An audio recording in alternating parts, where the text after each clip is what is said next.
Beignet haricots bouillis, le repas le plus toxique d'Afrique, tel est le texte que l'on pouvait lire sur l'affiche du docteur Paulin Zobeux, biologiste thérapeute, qui a suscité beaucoup d'encre. Et j'en veux pour preuve les multiples messages que j'ai reçus. Alors je voudrais à travers cette vidéo, émotion mise de côté, vous expliquer objectivement et à la lumière d'accord de la technologie alimentaire, en quoi est-ce que il n'y a absolument rien de choquant dans cette déclaration. Et je le fais en ma casquette de spécialiste de l'alimentation tropicale, spécialisée dans la technologie alimentaire et la nutrition humaine, d'accord, en plus des 11 années de service que j'ai dans le domaine de l'alimentation. Donc, le premier ingrédient des beignets haricots bouillis, c'est la farine de blé raffinée.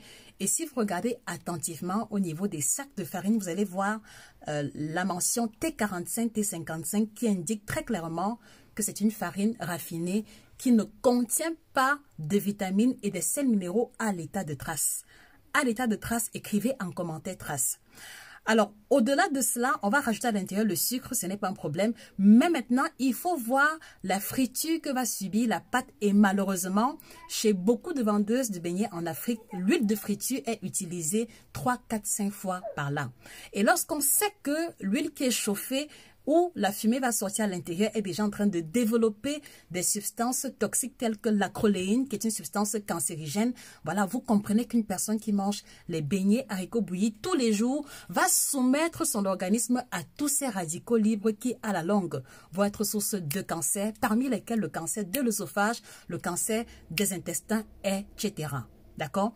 On a à côté le haricot. Le haricot ne pose absolument pas de problème parce que c'est une source de protéines et de glucides. Donc, s'il faut même dire, le haricot est l'aliment le plus sain que l'on va retrouver dans le BHB.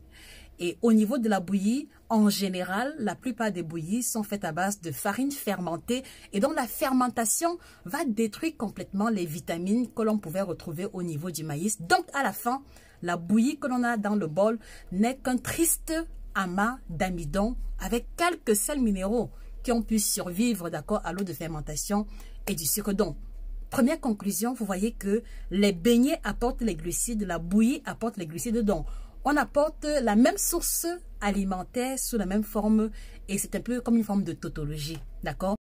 Et par conséquent, d'accord, les premiers destinataires du BHB se veut être majoritairement les personnes qui se dépensent beaucoup physiquement, à savoir les sportifs de haut niveau, les personnes qui utilisent le muscle au quotidien telles que les manœuvres de chantier. Donc, si vous ne faites pas partie de cette catégorie, je voudrais vous encourager, d'accord, à revoir à la baisse la fréquence et la quantité de consommation. Pourquoi pas une fois par semaine par là ou une fois toutes les 2 semaines, juste pour faire plaisir, d'accord? Au-delà du fait que l'huile de friture, les radicaux libres de l'huile de friture seront toujours présents. Au moins, on est certain que vous ne risquez pas la prise de poids ou vous ne risquez pas des maladies liées à l'accumulation élevée d'énergie.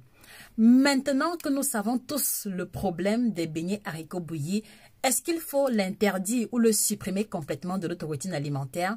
Personnellement, je pense que non, parce que ça fait partie de notre héritage, ça fait partie de ce avec quoi est-ce qu'on a grandi et donc, je trouve que ce serait un peu extrême. Mais par contre, ce qui serait intéressant de faire pour la consommation future, en tout cas pour une consommation intelligente, ce serait de trouver le moyen, chaque fois que l'on veut manger les beignets haricots bouillis, d'accord, de faire ces beignets haricots à la maison soi-même, d'accord, et pour la pâte des beignets, d'utiliser soit la farine de blé complète de caractéristiques T115, T150, qui est beaucoup plus riche en sels minéraux, beaucoup plus riche en vitamines de complexe B, et utiliser l'huile de friture maximum 1-2 fois par là. Et comme ce sera fait à la maison, on aura la traçabilité dessus. Et lorsque vous allez vous servir, je voudrais aussi vous encourager à mettre un peu plus de haricots dans votre plat que de beignets. Et là, vous aurez apporté à votre corps de façon majoritaire les protéines végétales qui sont très intéressantes pour la santé au détriment de la farine de blé qui, comme vous le savez, n'est pas si intéressante que cela.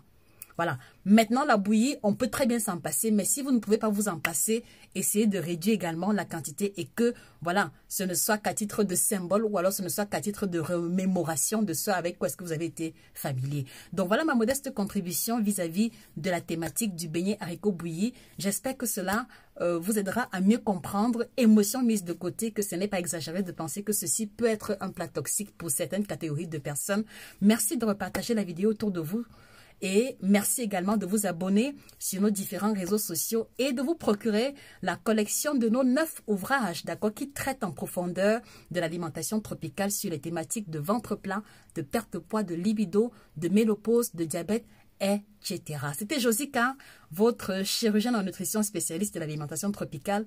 Passez une excellente soirée et que le bien-être vous accompagne définitivement. Au revoir.